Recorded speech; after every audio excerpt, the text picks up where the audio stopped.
आचारसंहितेच्या आजच्या भागातला व्हिडिओ अत्यंत महत्वाचा आहे. नमस्कार कुणाला करावा आणि कुणाला करू नये, म्हणजे कुणाच्या पाया पडावं आणि कुणाच्या पाया पडू नये. आपण एखादा वयाने व्यक्ती मोठा दिसला म्हणजे त्याच्या लगेच पाया पडत असतो, परंतु पाया पडण्याकरता पुढच्याचा अधिकार आहे का आणि पुढचा व्यक्ती आपल्याला आशीर्वाद देण्याच्या अवस्थेमध्ये आहे का याचा विचार अगोदर करावा लागतो. पद्मपुराण आपल्याला असं सांगतंय की कुणाच्या पाया पडू नये, म्हणजे कोणत्या अवस्थेमध्ये तो व्यक्ती आहे त्याच्या पाया पडू नये.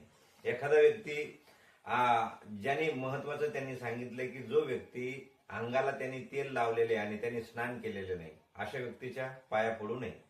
ज्याचा हात उष्ट आहे किंवा जो जेवायला बसलेला आहे अशा व्यक्तीच्या पाया पडू नये.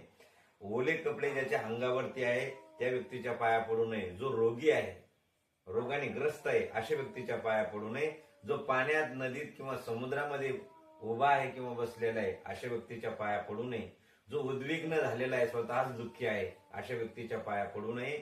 जो ओझं वाहतो आहे, त्याच्या अंगावर किंवा डोक्यावरती, खांद्यावरती ओझं आहे अशा व्यक्तीच्या पाया पडू नये. जो स्वतः यज्ञ करण्याकरता बसलेला आहे अशा व्यक्तीच्या पाया पडू नये. एखादी स्त्री किंवा पुरुष, स्त्री पुरुष जर सोबत बसलेले असतील आणि ते हितगुज बोलत असतील तर अशा व्यक्तीच्या त्यांच्या पाया पडू नये.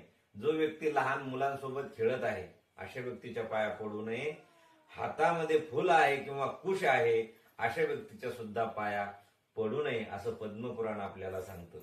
यातला काही उर्वरित भाग आपण पुढील व्हिडिओमध्ये पाहणार आहोत की आणखी कोणकोणत्या अवस्थेतल्या व्यक्तीच्या पाया पडू नये